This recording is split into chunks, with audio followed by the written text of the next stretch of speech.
God, this image like should be in the podcast, but I don't know if You I'm put it in there, strong. baby. I don't know if I'm strong enough to do it. It's round number 4, and Dricus is starting to lose, and it looks like we're getting close to a finishing sequence for Israel. And I literally put my arms in the air, and I'm like, take my fucking energy, Dricus. Right? I'm like, It works, I'm amped up. This fight, the fight's very back and forth, right? Like Dricus is showing a lot of interesting. Well, actually, the biggest interesting thing that Dricus did is like low kicks, like serious commitment to the low kick throughout the fight. Yeah. You know what? Here, pulling up the stats, folks. We're getting into it. Welcome to the UCF podcast. This week, we're losing our fucking minds. Oh, okay. I didn't realize that's what we were doing this week. Well, that's what I'm doing, man. Dricus won. I can't believe it. We hoped it would happen. It happened in the way that you said it would have to happen. It would have to be because of the grappling. Yeah. But man, like, okay, so here, scenario again. It's round number 4. Dricus is starting to fall behind. It looks like Israel is pulling ahead. Dricus is clearly tired. You know, I'm putting my hands in the air. I'm throwing my energy to Dricus. Please take it. And when Israel tapped, I yelled yes so loud I got a fucking headache, dude. I was so amped. Waking up all the neighbors. Oh my God. Yeah, right? Like it was actually nighttime here, unlike in Perth. But man, what an amazing win. What an amazing win. It surprised a heck of a lot of people. So many people so happy with that result. If anyone listened to our pre-fight predictions, you know that I don't like Israel Adesanya, that I got a lot of reasons not to like Israel Adesanya. And, you know, seeing him humbled like this rocks. But then also Dricus du Plessis being enormously humble in victory, giving props to his now defeated opponent, immediately burying the hatchet. They hugged it out. He's, you know, giving Israel like a South Africa jacket after the fight. This is like the best possible outcome. This is the best timeline that we're on, folks. Honestly, Adesanya, yeah, he took it in stride too. Very reasonable. I kind of thought he would be annoying after losing, but he was good, man. It was class act all around. You'd love to see it. Yep. So enough, you know, gushing over this win. How the hell did Dricus do it? What happened? Well, a couple of really interesting things happened throughout this fight. And the first is that, contrary to what you would assume is like physically possible by someone who is 2/3 upper body, Dricus had really consistent, fast, and effective kicks all throughout this fight. He stopped using as many of them as he started to get tired. But in rounds 1 and 2 especially, snappy high kicks and lots of like really heavy low kicks. If we look at the stats here, Dricus threw almost nothing to the body, but he threw a quarter of his shots to the legs. Izzy, on the other hand, did actually work the body a lot, which is probably why Dricus got tired as quickly as he did. But most of what Dricus was throwing that was really effective were just heavy boxing combinations, and really sprinting after and catching Adesanya where he thought he was safe. Adesanya, like I've said before, is known for shifting back and throwing his counter punches, but while moving backwards, Dricus caught him just so often as he was trying to get out of range. And I think Adesanya started to get frustrated and sometimes didn't even know when he was safe. He was much more apprehensive than he has been in other performances. So Dricus was rocking him early, and he had him hurt a couple of times in the fight, including the finishing sequence. Catches him with a hook. Adesanya, you know, runs away, shakes his head, pretends it didn't hurt, points to the mat like, here, let's fight. Dricus immediately rocks him again, takes him down, and submits him. It is such and it's a come from behind victory because Dricus had just gassed out. Dricus had just run out of gas and he like stumbled to the mat, and the ref had to tell him to get back up. For him to then, out of nowhere, pull out that sort of a finishing sequence, like just to have the energy, man. What a fucking champion. It's just great to be around to see him fight, you know? Yeah, we're blessed, man. I really did appreciate mixing in the grappling. That's what I wanted to see from him. And it was pretty solid. Round two, he brought it out. Round one, there was like one takedown attempt and it didn't go anywhere. But round two, he brought it out and it actually was looking pretty good.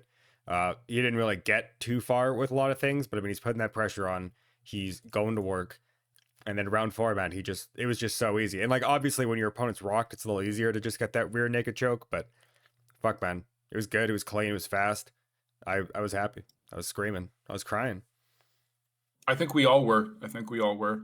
And yeah, in round number two as well, he tried the exact same sequence that he got Adesanya with. He actually got to that backpack position, trying that rear naked choke, and couldn't quite get it in round two. But yeah, when he had him hurt in round four, he was able to snap it up. There's so much more I want to say about this, right? Will Dricus go up and fight Alex Pereira? Will Alex Pereira come back down to fight Dricus? Yeah, dude. Strickland wants him again, apparently. Yep, Strickland wants to get back in there, and I think Strickland deserves the title shot, right? He's already beat another top guy. There's a lot of interesting stuff that you can do at middleweight now. Right, what are we doing with Israel Adesanya? Are we going to have a rematch? Robert Whittaker too, right? If Robert gets past Chimaev, that's a title fight. There's just a lot of interesting stuff happening at 185 pounds now. So, yeah, it's an interesting division right now, and there's a lot of different directions you could take it. I want to see. I'm interested to see where the UFC is going to take this. Yeah, me too, man. And Kay, finally taking a breath, relaxing a little bit. We're past that main event, getting down to Kai Kara France versus Steve Erceg. It's over. Astro Boy's head got sent into orbit, and then came back down, and he landed on the mat hard. This one didn't get out of round one. Erceg was kind of stalking, trying to set up these boxing combinations, but he just let Kai Kara go first too often. And, you know, like his fight name says, don't blink. Kai Kara France landed just a cracking shot that Steve Erceg thought he was out of the way of, landed clean. Astro Boy fell backwards, didn't catch himself, which is always a bad sign, and just a couple of follow-up shots, and it was over. Very impressive knockout for Kai Kara France. And like, honestly, that's enough to get a title shot. So you could see him in a title shot against Pantoja in a co-main event near you soon. Yeah. But honestly, like a good performance from Kai Kara France.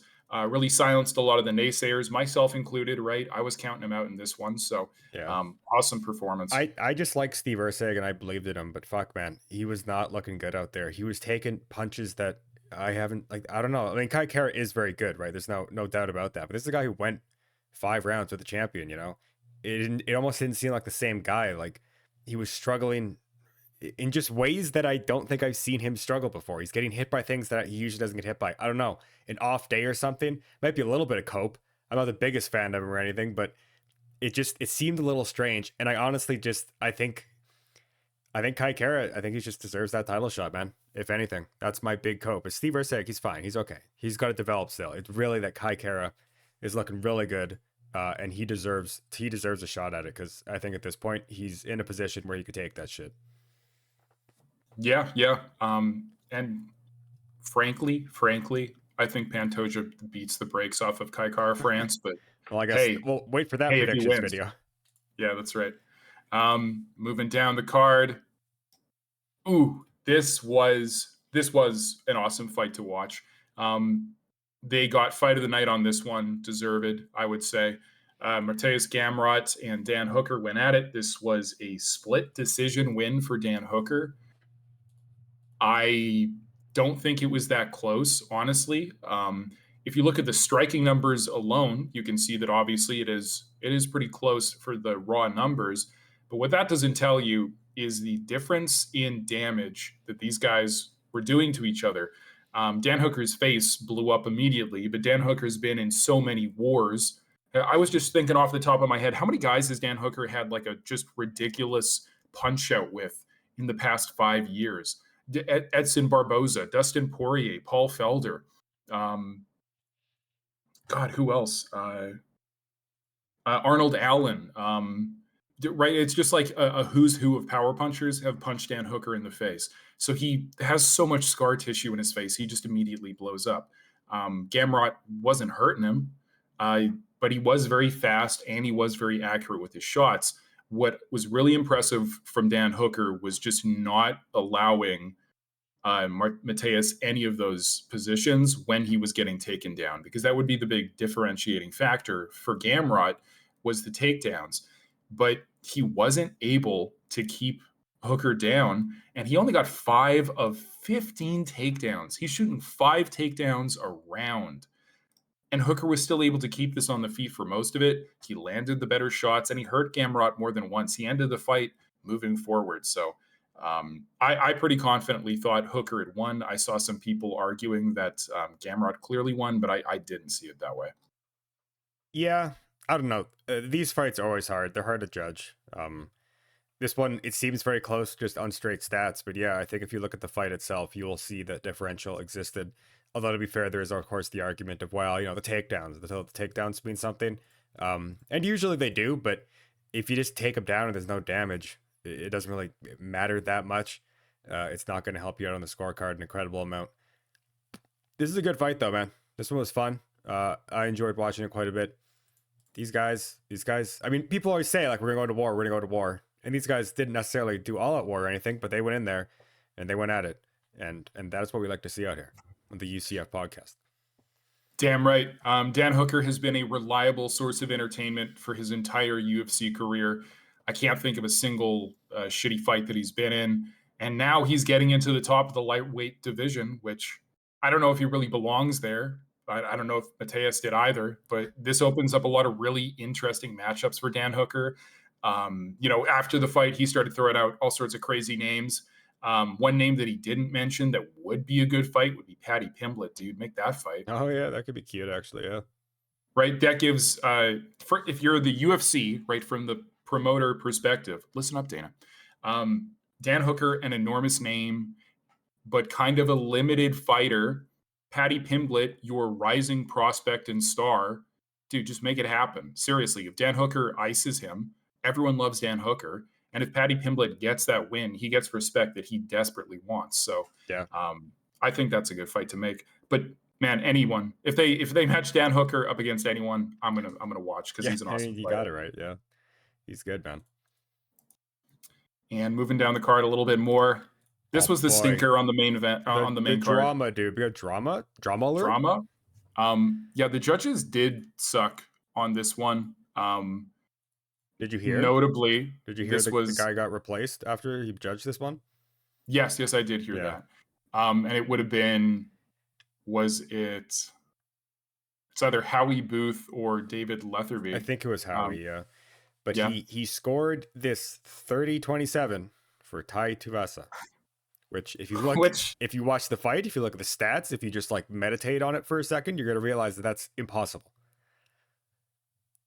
Tai didn't win even a moment of this fight. There's no way. So there's, obviously people are asking questions and he should be investigated and all this shit. I honestly don't know. Maybe he just did it by accident. You know what I mean? He just put the numbers in the wrong spots or something. The best case scenario is this guy literally just like wasn't watching the fight or something. There's just no excuse for that.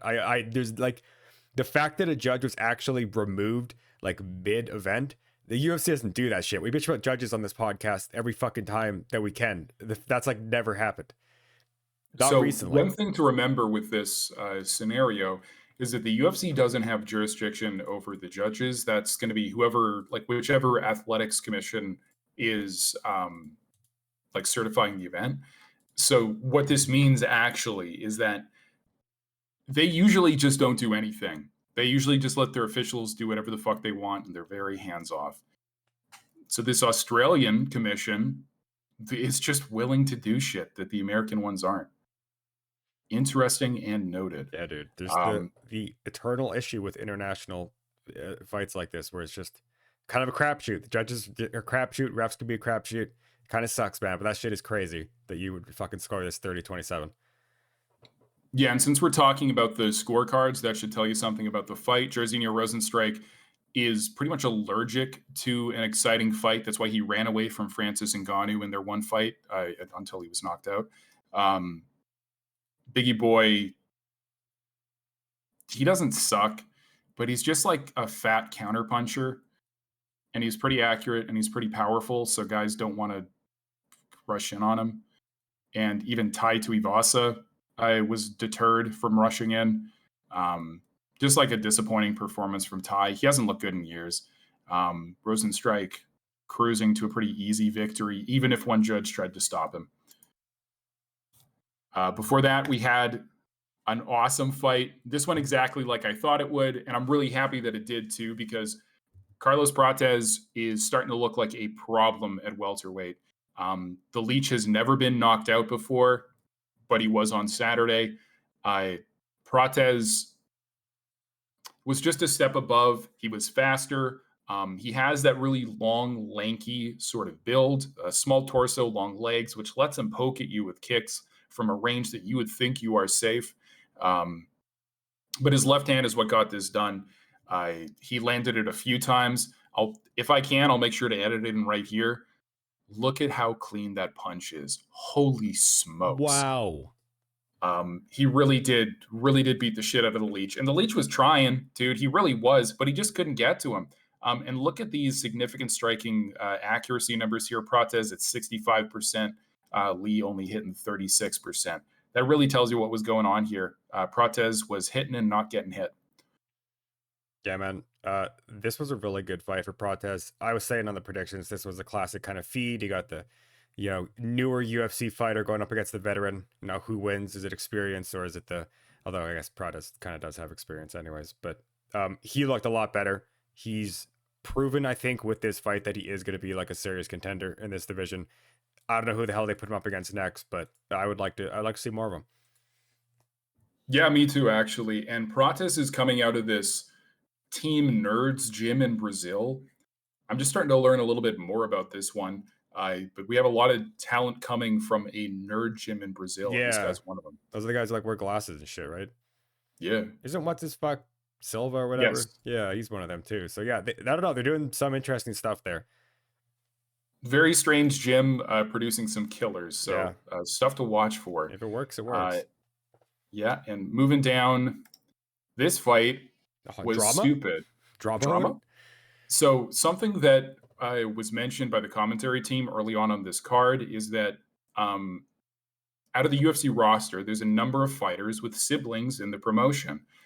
And of that number, 4 of those dudes who have brothers who also fight in the UFC were fighting on this card, and 2 of them were matched up against each other. Those were Junior Taffa, brother of Justin Taffa, and Walter Walker, brother of Johnny Walker. These guys didn't like each other for some reason. They both talked shit about each other's brothers sucking in the UFC. And then when they got a chance to fight, Walter Walker was able to take down and submit Junior Taffa. And Taffa both seemed to acknowledge that, yes, he had been submitted, but then also wanted to bitch about it and confronted Walter Walker afterwards and slapped him in the cage. How can he slap?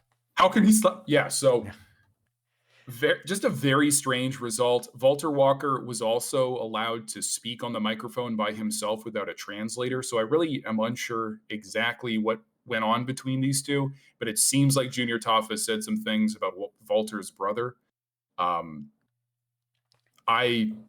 don't know if this will turn into anything, if we have a Taffa v. Walker feud going on. We have 4 of these men in the UFC who could potentially fight each other. They're all in light heavyweight or heavyweight. So presumably they can all fight each other. But I hope they don't, because this fight was kind of boring for as long as it lasted, and it was more exciting after it was over. Yeah, thank God for drama. Spicing up these shitty fights. It was so weird to find out that a lot of people that watch the UFC don't know that like you could tap verbally by like screaming for help and stuff. Yeah. I don't know why the hell Taff was mad. I mean, professional fighter, like, oh, what? It's my job to know the rules of my sport. I don't know. Like, obviously, you fucking tapped when you're like screaming for help, and then you get help, and like, I don't know. It's kind of just ridiculous. It seems like, and the slap was funny, but how can he slap? He shouldn't do that. Don't slap. Do not slap. And what do we have before that? This one was a robbery, and I'm willing to say that.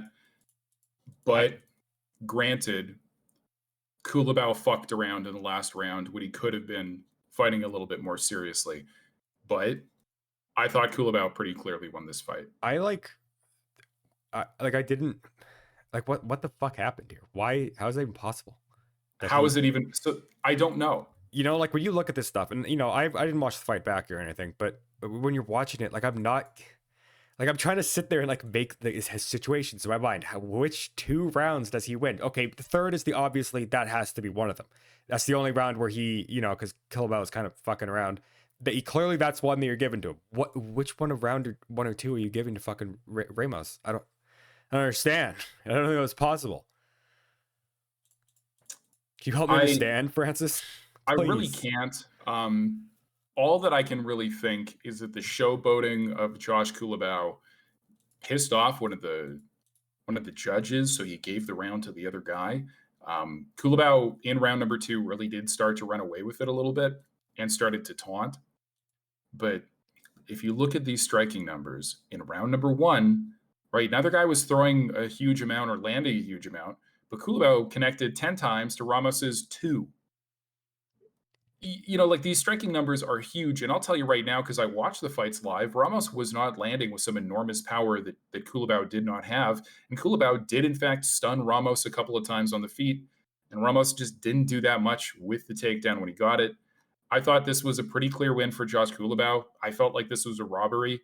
Kulabau did fuck around in round number 3 when he probably could have finished Ramos. And that's my only frustration here with Kulabau. But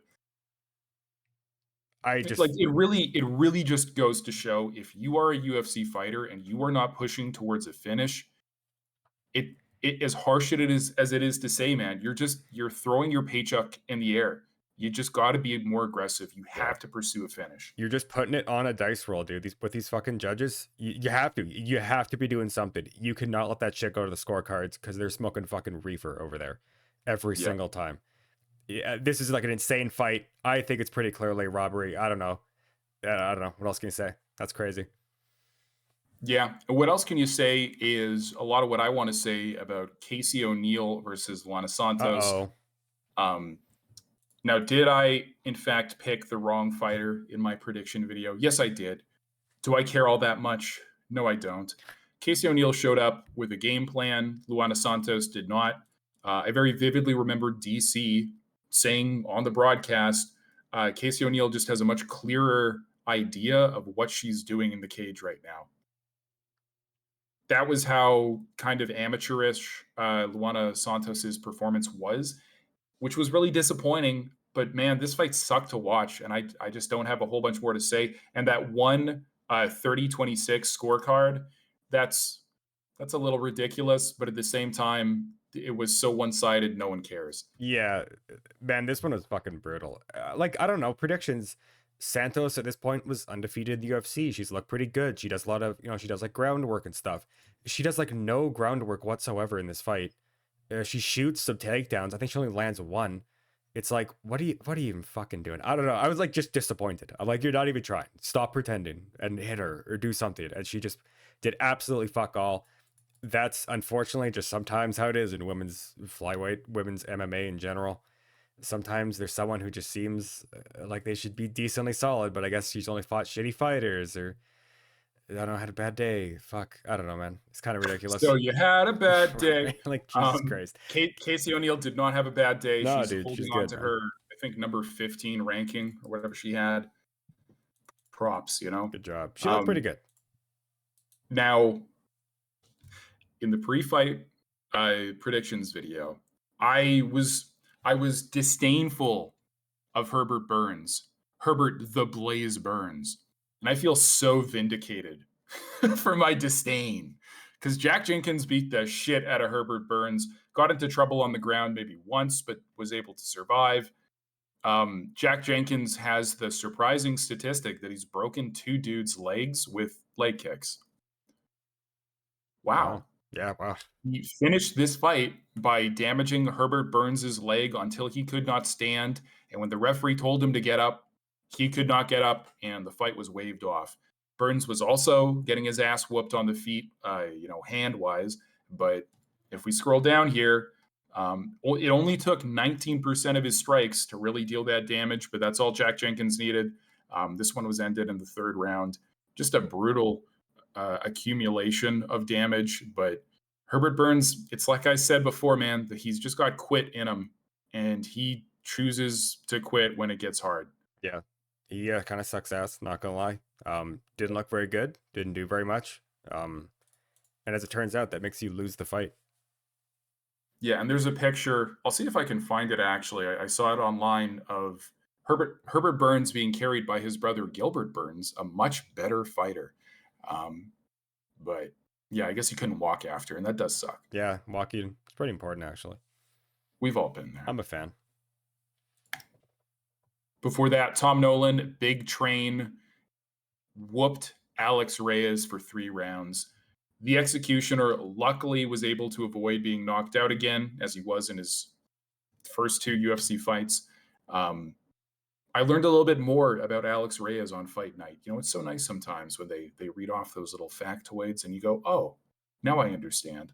So Alex Reyes has been forced to not fight for long stretches of time because of a spinal infection. Oh, fuck. Right? That is debilitating. That's the worst thing. It's pretty close to the worst thing possible, right? You don't want that thing infected, man. Nope. The other interesting fact that I didn't know is Alex Reyes is the brother of Dominic Reyes, the older brother. The more you know. A lot of familial things happening. Yeah, this card was weird. A lot of brothers fighting for no good reason. But yeah, Tom Nolan, man, from the start to the finish, whooped Alex Reyes around the ring. There wasn't too much going on for Reyes outside of a few takedowns, a little bit of control time, but it was a pretty clear Tom Nolan victory. Tom Nolan wanted to walk through Alex Reyes. I think he expected a finish on this one, and that might be why he didn't get it, is because he was rushing it. He was overly aggressive. He wasn't setting up his shots properly. And he got hit a lot more than I think he probably should have by a guy like Alex Reyes, 2 UFC fights, like 7 years apart, no wins. I'm continually skeptical of Tom Nolan. That KO loss in his UFC debut and getting dropped in that second fight that he did get the knockout in.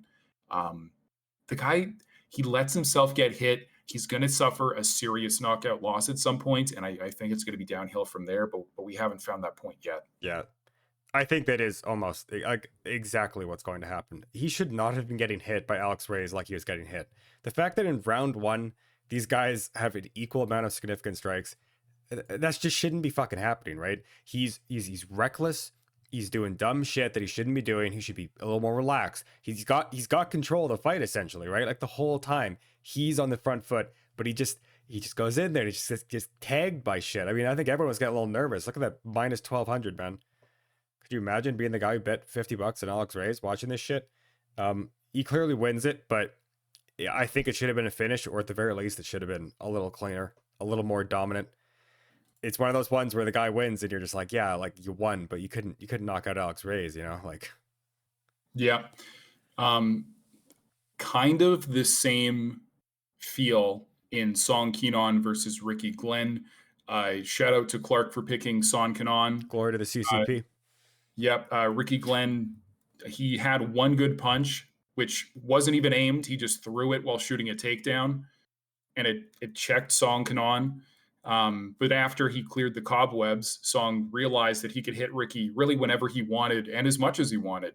So he started to do that through rounds 2 and 3, really ran away with it. Ricky Glenn did not have an answer.